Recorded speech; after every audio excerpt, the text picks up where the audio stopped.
everybody? Dr. Rick Wallace dropping in your mobile, leaving satellite office, headed to actual office. But I want to talk to you about something. You know, with the death of Kobe Bryant, everybody's weighing in on how they feel. You've got predominantly positive vibes, positive messages, positive thoughts that are coming out of this, but you definitely have that negative push of people who want to touch on the negative, and hatred is coming forth. And I'm not going to get into all of the specifics of it, but something happened that really highlighted just how white supremacy works. I'm pretty sure now you know that there are some people who have made it their business to bring up that 2003 rape case where the allegations were brought out, and then later case was dropped because of a number of different reasons. A couple I will highlight in this short period that I'm going to be in front of you. But Senator Katie Muth, somebody I ain't never heard of from. I don't know if she's a state senator, but she's being presented as a senator, so I'm assuming she may be a U.S. senator that I'm just not aware of. But she basically came out and said that, and I'm paraphrasing, all of Kobe's skills and talents on the basketball court does not neutralize the fact that he was credibly accused of rape. Now, she couldn't say convicted because he wasn't convicted, but she was credibly accused. I mean, he was credibly accused of rape.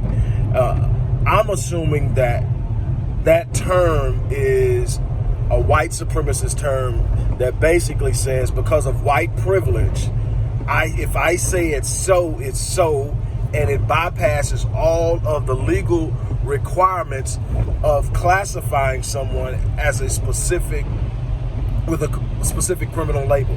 In other words, in order to actually classify Kobe as a rapist, he has to either have admitted it, there has to be enough evidence that even if it's not taken to trial, you just simply know, or he has to be convicted of the crime. It never even went to trial. The charges were dropped. And while people want to say it was because she felt threatened, actually, I'm going to bring back to memory why it was actually dropped. When they did the DNA testing and they pulled a rape kit, they found multiple samples of at least three men's DNA. So there were several male DNA deposits in her cervix or wherever, they get it from in a rape kit. And that brought so many different questions. So anything that might have been used, say for instance, bruising that they might have said wasn't from consensual sex or whatever, it couldn't be proven that it came from Kobe because there were several other encounters within with a very close time frame. That was part of it. And then the story just started to fall apart. This isn't about defending Kobe. This is about how white supremacy is never going to let a black man be raised to a certain level of esteem. Right now, he is literally being ingrained in the history of America and the world and global. He had become a global icon, and for those who followed him, the things he was doing after basketball looked like it may have transcended what he did in basketball. He was just that committed to excellence. And while I am not one to say, for lack of a better term, idolize athletes, because I think that athletes are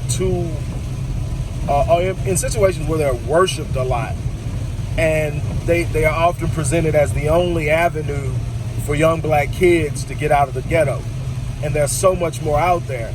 And so I tend not to put a whole lot of emphasis on them. But when you have someone who has presented a model of pursuit of excellence, work ethic, commitment, that's this quote that literally I take to heart every day.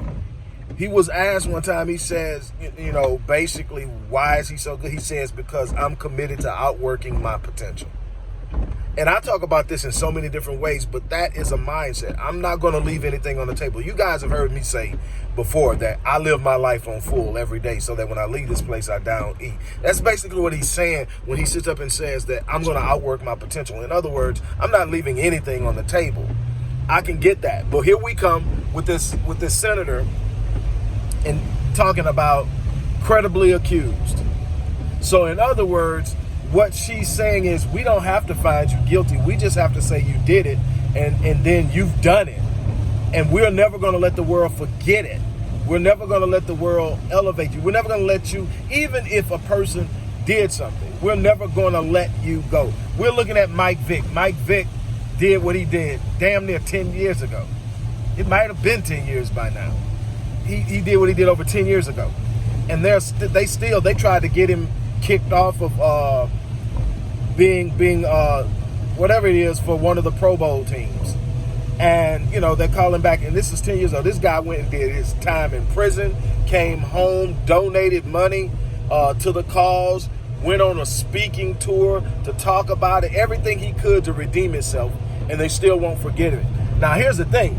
They'll demand that we forgive them for killing our boys. They'll demand that we forgive them for all the atrocities that they commit against us. But they don't want and will not ever let us live down anything we did or supposedly did. And we have to say supposedly with a very strong emphasis and enunciation. Why? Because we are on a damn near daily basis watching black men walk out of prison after spending 25 and 30 years inside for a rape they've been now proven they didn't commit. DNA evidence is now showing they didn't commit it. There are also men walking out because evidence was suppressed, meaning that the system knew they were innocent, suppressed the evidence that could have set them free in order to get the conviction. And so I'm just sitting up and I'm like, she is tweeting this shit openly, and they're letting us know point blank how they feel. Now, am I wanting her to take it back? No, to hell with her. What I want my people to see is that we are not in a game with people who care about us. We're going to have to see them as the enemy. Now, if one comes along in your life and proves themselves to be a friend, take the friendship. I have. When it was a true friendship, when I can see the benefit of it. But as a general rule, that's got to be earned. It's got to be proven. I don't look at you and say, well, I'm going to give you the benefit of the doubt. No, they don't get the benefit of the doubt with me. They're going to automatically be assumed to be a practicing racist until they show me something otherwise. We have to be aware of what we're up against, and we have to be willing to stand up against it at all costs. My question is, what are we going to do instead of complaining and whining? Well, how are we going to behave? How are we going to spend our money? What kind of schools are we going to build for our kids? How are we going to educate and prepare our kids? What are we doing that's going to put us in a position to withstand this? The more and more they are threatened, and they are in a threatened position. I'll talk about that later on today. But they're in a threatened position, and the more and more they feel threatened, the more hostile they have become. They are dangerous, more dangerous now than ever, because they see the end. And they don't totally control it. And so for the first time in a very long time, things don't look as bright. And so what we've got to do is we've got to stand up, and we've got to know what we're up against and how we need to move. But basically, you don't have to be guilty. You just have to be credibly accused. On that note, I'm about to get out here. Don't forget, we're in the middle of a big push to support the work we're doing at the Odyssey Project. The research work, the program development work, the actual programs in place. We've just partnered. I'm going to tell you about that. We're going to be doing some unbelievable stuff with the boys. We're taking them on fishing trips. We're doing a bunch of other stuff. We're really getting more organized on the structural side of things so that we can deliver on a larger scale. I'm going to introduce the person that's going to be handling the financial side of things in a couple of days, or maybe even sooner. But we are making moves. We need your support. We need you to stand out there, show some love. I'm out. Peace.